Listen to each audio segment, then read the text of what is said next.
สบายดีพี่น้องยามนั่งแรงมึงตะเวนก็จะตกดินแล้วพี่น้อง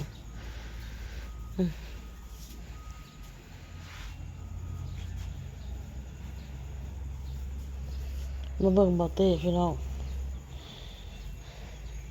โอ้ยงามขนาดงามเท่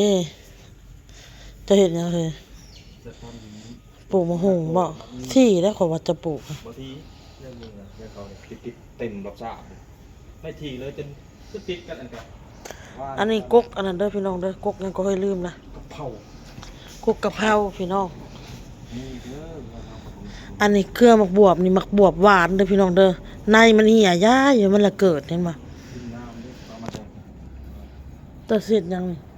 มะกอกหอยสาบ ปลูกก็มะฮุงสัมติดเสื้อจะว่าสิปลูกกกม่วงนาบ้านก็บอกมีนาบ้านก็ต้องอัดสั่ง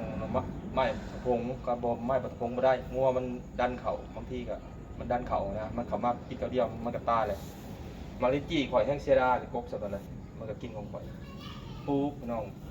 เป็นยังสิบปลูกแต่เขาก็ต้องแบบไหนพี่น้องต้องเซฟตี้นะมันจะได้กินสำหรับกินทุ่งนี่ของเมืองเลยงามเลยต้องลกหญ้าลกหยังมันอีกรถน้ำเนื้อเต่าก็บ่มีปลูกข้างเฮือนก็บอกมีปลูกข้างเฮือนเป็นยังอย่าไปแพ้อย่าไปซื้อนะทำนะอันนี้รถจักรเด้อพี่น้องเด้อเอาอันนี้มาปกไว้เดี๋ยวเบิ้งมามีเด็โอ้คนตีงานนี่เบิ้งนี่ก็มีก็บ่เพชรบ่มันงามมันแบบเห็ดเด็กงัวเห็ดกำลังงามแล้วบ่มีแบบบ่มีงัวกินน้องเอ้ยหยามก็ยาดอกมันก็ฝอยกระลกทั้งขางหมกม่วงหมกนี่นี่พี่น้องขางเพื่อนเขาก็มีพี่น้องมะขามแป้กับแมนครับแม่นหมดเลยพี่น้องเครือหมกบวบนี่มันในมันเหี่ยใส่เด้อพี่น้องเด้อขนาดไม่ได้ปลูกนะอันนี้ก็มะม่วงนี่ก็คือบ่ต้องรกเลยพี่น้องปะให้มันใหญ่เลยอันนี้เลยเป็นมะขามแป้เด้อพี่น้องเด้อมะขามเทศบ่มะขามหยังโอนเว้าบ่เป็นมันสิเป็นอันมันสิเป็นมันสิคือกันกับอันมะขามหั่นแหละแล้วก็อยากเป็นแปะๆเป็นขอคืออันน่ะมันจะออกอยู่มันจะออกอันเม็ดใหญ่ๆนะในมะกะทินเลยเป็นหยังหมักสตอมันสิเป็นแบบนั้นแหละมันสิเป็นหมากมันแป้ๆแบบนั้นแหละอันนี้ก็แม่นเด้อพี่น้องเด้อกบมีนะหลอดตายพี่น้องเดี๋ยวน้องข้างๆเพื่อนกันแนมไปกับแมนแบบปลูกกล้วยเตยกล้วยงาวปลูกหลายอย่างอยู่พี่น้องแปลหันกะคือใบเตยพี่น้องกับกล้วยกมะกอกน้ำเนาะกับกล้วยงาวมะกรูดแล้วก็ก้อนไม้พี่น้องโซนทางนี้เดี๋ยวอันอ้นก็อยากให้เบาเต้เพิ่นมากออกแล้วเนาะพามกบนะข้าบ่สั่นกะให้ละลกหญ้าออกหมดพี่น้องเลยแหละเอาดินปรับดินให้มันเพียงกันเพราะมันเป็นหนองทางกลางเด้ปรับดินให้มันเพียงแล้วเรียบร้อยเลยปลูกผักปลูกหยังไว้กินทางในหั่นนะพี่น้องบ่ต้องปลูกข้างนอกเอาโตก็เอายาให้กินแล้วก็นอนพี่น้องเอ้ยยากุมนอนแท้นอนว่าจักอีหยังเอายาให้กินแล้วผัดพี่น้องเอ้ยเคียงเย็นเศร้าแล้วบัดพรหมดฤทธิ์ยาแล้วก็ไข้ขึ้นอีกพี่น้องถามแม่จีดว่าบ่เป็นดอกไข้อื่นเลยอ้นหันย่านพี่น้องมี FC เพิ่นมาเว้าว่าย่านไปขยอกขยุงเด้อไปกวดเพิ่นว่าแต่ว่าเฮาเบิ่งแล้วมันย่านมันบ่แม่นมันเป็นไข้ออกตุ่มพี่น้อง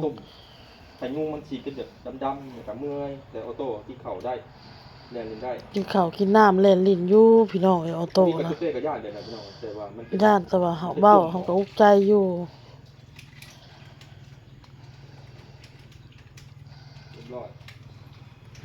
ให้ลูกกินน้ำหลายๆอันนั้นก็กบหม่อนที่เบาเต้เพิ่นตอนมาบ่เห็นใหญ่จักเทื่อพี่น้องจะเบิ่งงัวเขามา10หอกกิน10หอก20หอกเขามา20หอก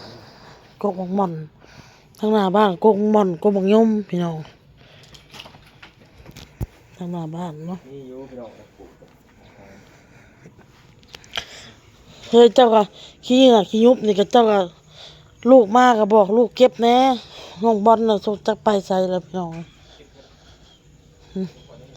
อันนี้ก็เป็นว่านพี่น้องทางหน้าบ้านเขานี่ว่านกันพี่ปอบเลยพี่น้องเด้อแล้วก็ใบโบระพาบ่ได้เก็บกินจักเทื่อพี่น้องงามแฮงอะลิมีหอยพัดใส่หอยพี่น้องเห็ดแกงเขียวบอกเขียวหวานเนาะพี่น้องเนาะใส่ใบนี่แซ่บป่ะแซ่บแล้วเนาะพี่น้องเนาะห้องบาเต้แล้วปลูกพี่น้องเอ้ยกินกับตำมะหุ่งก็แซ่บได้เลยกินกับตำมะหุ่งก็แซ่บได้พอบริถาดอกค่อยมีอยู่ค่อยซื้อมาส่วนมาจิกินตำมะหุ่งก็คิดอยากเห็นใบบัวละพาพี่น้องป้าเป็นเห็ดมันใจจะว่างัวใช่ปะเขาจะเขาว่างัวเขาได้นะฮะ พ่อไม่เมดนะสั่งประตะพงสั่งน้ำเพิ่นนะพกซิดว่าพ่อเพิ่นได้ยาปนเนี่ยยาปนแบบเขาทานยากนะ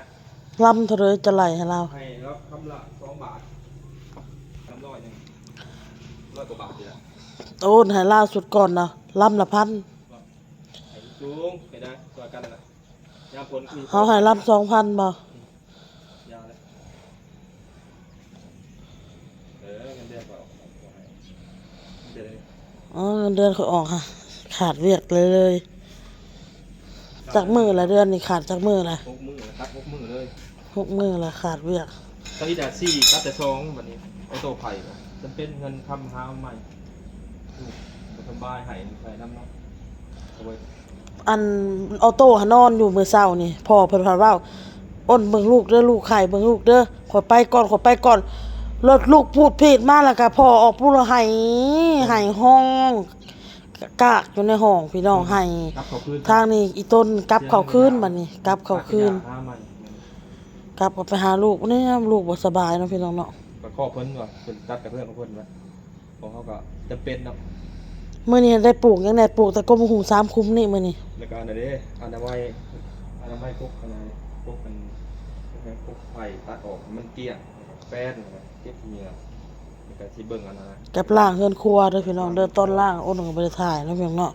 เพิ่นล้างมื้อเช้านี่สีดน้ำใส่แล้วก็โหยแผบเพราะว่าเวลาลูกเต้าย่างในเฮือนครัวน่ะบ่มักใส่เกิบใส่หยังหันนะก็เลยล้างถูใส่แผบใส่หยังคักแน่มื้อเช้านี่ อันนี้ที่ผมว่าเดี๋ยวว่าสิปลูกมะม่วงผมสิเอาดินงามๆใส่แล้วก็ใส่ให้ผมติดงามเลยนะที่ปลูกด้านหน้าปลูกมะม่วง กกม่อนนั่นบ่เฒ่าค่ะคือได้เราได้กินนี่แหละเฮ้ยเป็นหมากดกบ่ของเจ้าคือบ่เป็นดกวะเขาว่าปุ๋ยบ่พอ โมแมนมันอยู่ในห้องน้ำเสียเดี๋ยวไม่ได้บอกเอาแกนน้ำเสีย ของเรา มันสิได้กินน้ำอันนั้นต่อ มันสิได้กินแบบวิตามินเนาะ เฮาแบบแห้งกระแดงนี่ทางน่ะ แห้งก็ได้มันคันมีดินหาเอาดินไปถมอีกถมแหละใส่ปุ๋ยพี่น้องเอ้ย ก็ยามันอาศัยแบบเฮาใส่ต้มหรือว่าใส่อันนะแบบมันห่มหน้าบ้านมันมีกกหมอกของไม้ มันก็บ่ได้ห่มปานใดดอกเฮ้ย กับมันก็ยัง คันว่าคันซื้อหมกกบม่วงมาพี่น้องอุ่นอยากให้ลงอยู่ในนี้อยู่ลงในนี้กกหนึงแล้วไปลงอยู่หักกกหนึง โอ้ยตั้งหน้าเขายังมีแผนโปรเจกต์เฮ็ดอันนะ แจเบิ่งนั่นก็สิปลูกคือกันแต่เข้าสวรรค์พู้นแหละได้เงินเงินเดือนก่อนพี่น้องเพราะว่าหน้าฝนแล้วอยากลงเครื่องปลูกของพังแหละ ยามเริ่มติด ปลูกยามนี้มันจึงติด มะม่วงเขาก็มีเลยที่บ้านมะม่วง หม่วงจีนแนวใหญ่ๆของบ่เต้เอามาพี่น้องหน่วยสำปีแข็งนี่ เขาหัด เขาเอาให้เป็นหมากมาหรือให้เป็นหน่วย เป็นหมากกินแล้วมาอันน่ะแกะเอาแก่นอันข้างในมันเด้มันสิมีอันนี้เบี้ยขึ้นมาเด้เอาฝาตะกลางเลยเดี๋ยวเป็นเรื่องใบบักเขียวเป็นไง เจ้าผ่าบ่ ถ้าเอาคนเบิ่งใน YouTube เนี่ยนะครับเขาผ่าเห็ดเนี่ยก็ได้เลยเขาผ่าอันนี้มันเป็นแก่นเนาะแก่นแล้วผ่าตะกลางแล้วมันจะมีหักของมันเองเนาะเอามาปลูก โอเคล่ะพี่น้องคลิปนี้มีสังบ่าวเต้ปลูกได้กลมหุง3คุ้มพี่น้องแล้วก็เมี่ยนอนามัยในเฮือนนี่แหละเฮ้ยนี่เห็นบ่ถุงเทงนี่เห็นบ่นี่ขาวๆคิ้วๆนี่เก็บหน้าบ้านนี่ เก็บแล้วเก็บนี่แล้วเก็บที่เก็บต่อเลย กล่องนมลูกเจ้าเบิ่งขาไฟด้วยขาไฟเฮือนเฮา โอ้ยแบบพิจารณาเลย เดือนเดียวบ่เดือนสักข้างเขาบ่ ข้างนี่จะได้ถอกหมดแหละเดือนใหม่ได้เนี่ยจะเป็นบ้าบ่ สี่เก้าสามห้ากับเก้าสอง400,000ตัว เกือบ500,000เนาะ จะมาเซ็น พาหลายคันสิหลายมากเกิดหลายเดือนหนึง800พี่น้องเอ้ยเดือนหนึง800เอ้าไปละพี่น้องเอ้ยคลิปนี้พ่อกับคลิปหน้าบ่เต้ให้เราเก็บขี้เหงื่อขี้ยุบเมียนอนามัยเด้อพี่น้องเด้อเฮ้ย